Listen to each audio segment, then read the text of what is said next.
एक छोटे से गांव में गोपाल अपनी पत्नी मालती के साथ रहता था। गोपाल पेशे से एक लकड़हारा था। हर दिन गोपाल जंगल में जाकर सूखी लकड़ियां इकट्ठा करता और उन्हें बाजार में बेचता था। उसी से किसी तरह उनके घर का खर्च चलता था। ओ जी, हमारे घर में इतनी गरीबी क्यों है? आज भी अगर ज्यादा लकड़ियां नहीं मिली तो शायद एक वक्त का खाना भी नसीब नहीं होगा।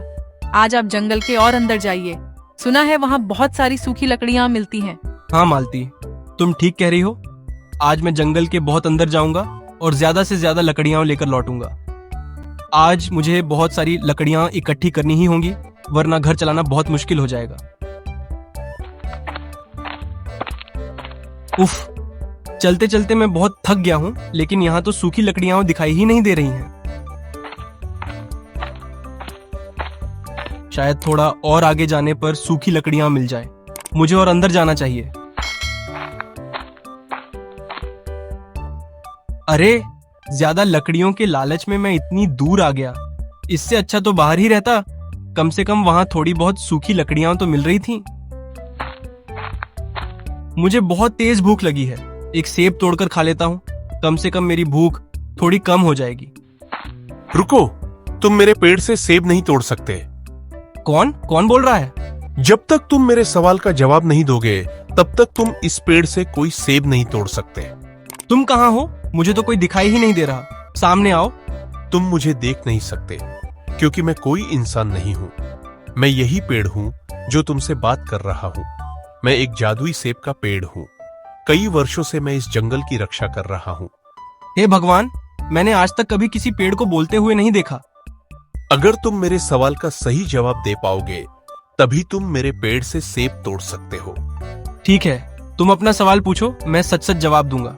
मान लो तुम्हें अभी बहुत सारे सोने के सिक्के मिल जाए, तो तुम उनका क्या करोगे? सब अपने पास रखोगे या गांव के गरीब लोगों में बांट दोगे?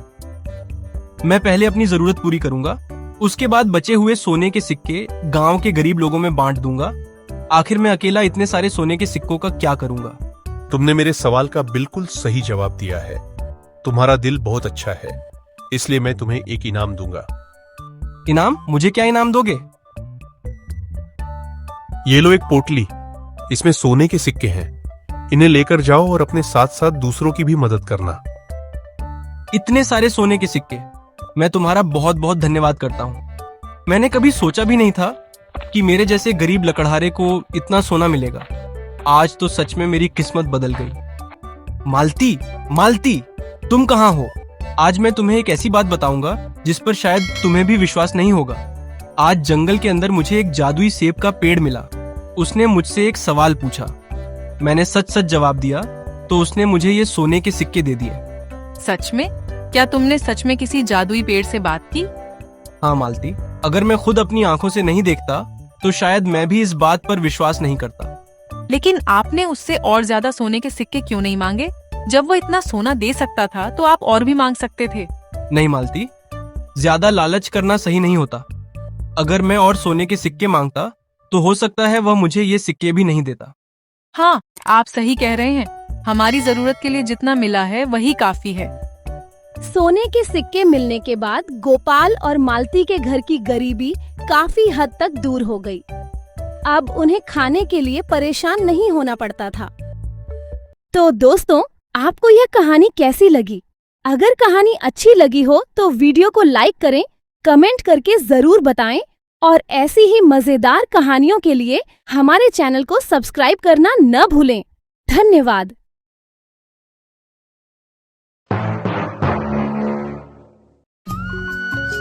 राजू गाय का दूध निकाल रहा है।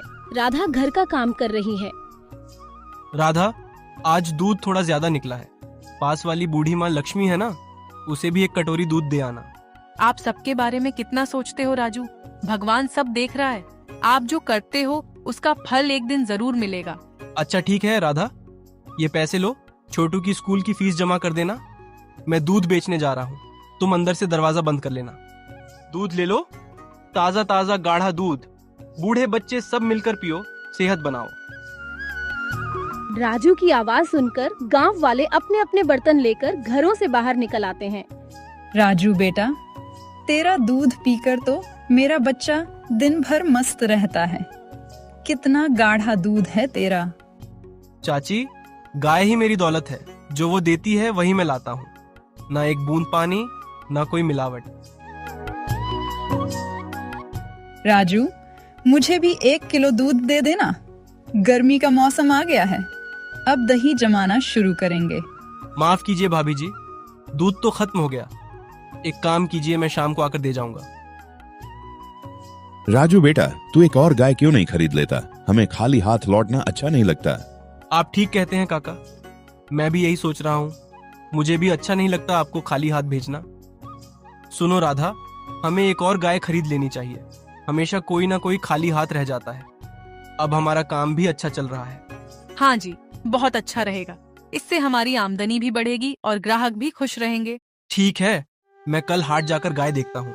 अगर गाय पसंद आ गई तो कल ही ले आएंगे। नमस्ते गोपाल भाई, गाय खरीदनी थी। पिछली बार तुमने बहुत अच्छी गाय दी थी, शांत और गाढ़ा दूध देने वाली। इस बार भी वैसी ही चाहिए। क्यों नहीं राजू भाई, ये देखो, हमारे तबेले की सबसे अच्छी नस्ल है। शांत भी है और दूध भी गाढ़ा देती है। गोपाल भाई, मुझे गाय पसंद आ गई। तो फिर उसे ले जाइए। गाय और बछड़ा दोनों आपके।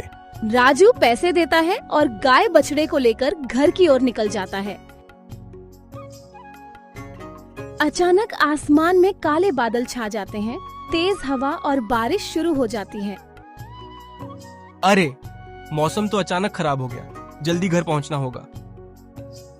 राजू गाय और बछड़े को लेकर तेजी से घर की ओर बढ़ता है।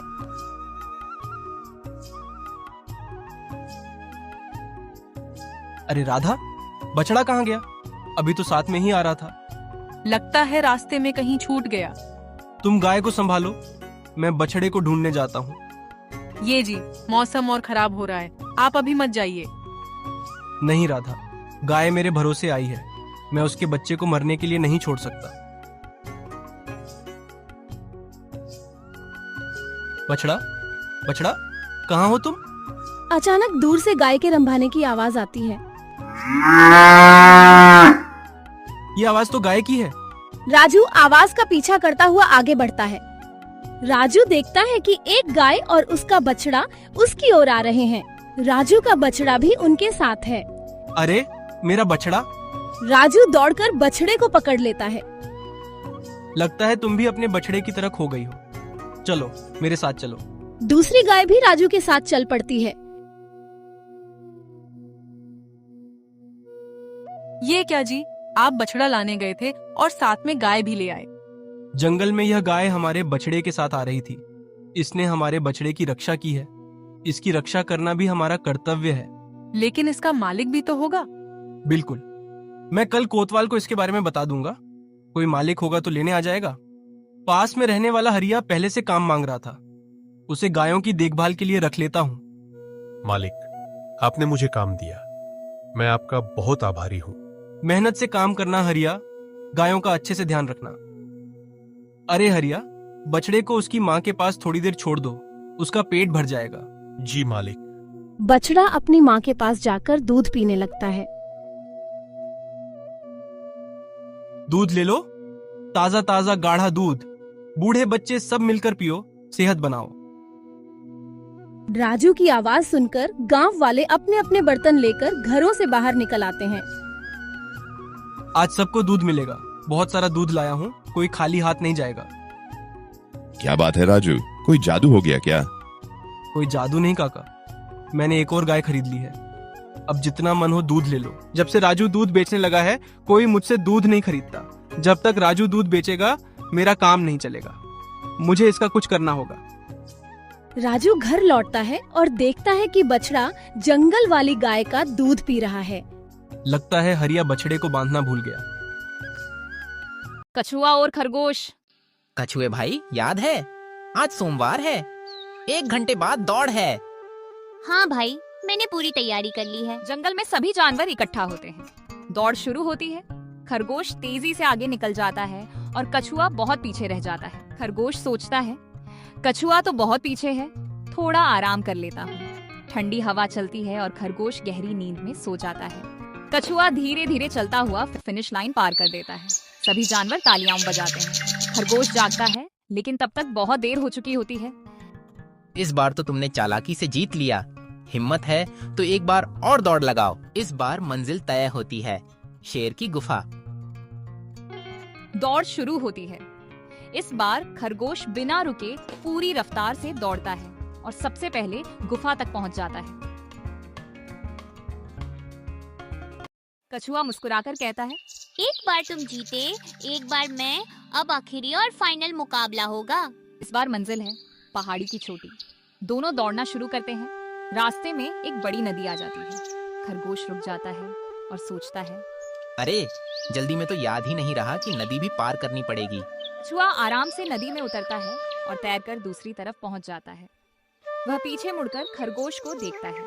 कछुआ कहता है, भाई तुम तेज दौड़ते हो और मैं धीरे चलता हूँ। एक दौड़ में जीता, एक तुम, लेकिन इस बार हम दोनों साथ जीतेंगे। खरगोश का कछुए की पीठ पर बैठ जाता है। कछुआ उसे नदी पार कराता है। फिर खरगोश उतरकर दोनों साथ साथ पहाड़ी की चोटी तक पहुंचते हैं। दोनों एक साथ जीतते हैं। सीख: प्रतिस्पर्धा से बड़ी ताकत सहयोग और दोस्ती होती है। साथ मिलकर काम करने से हर मुश्किल आसान हो जाती है।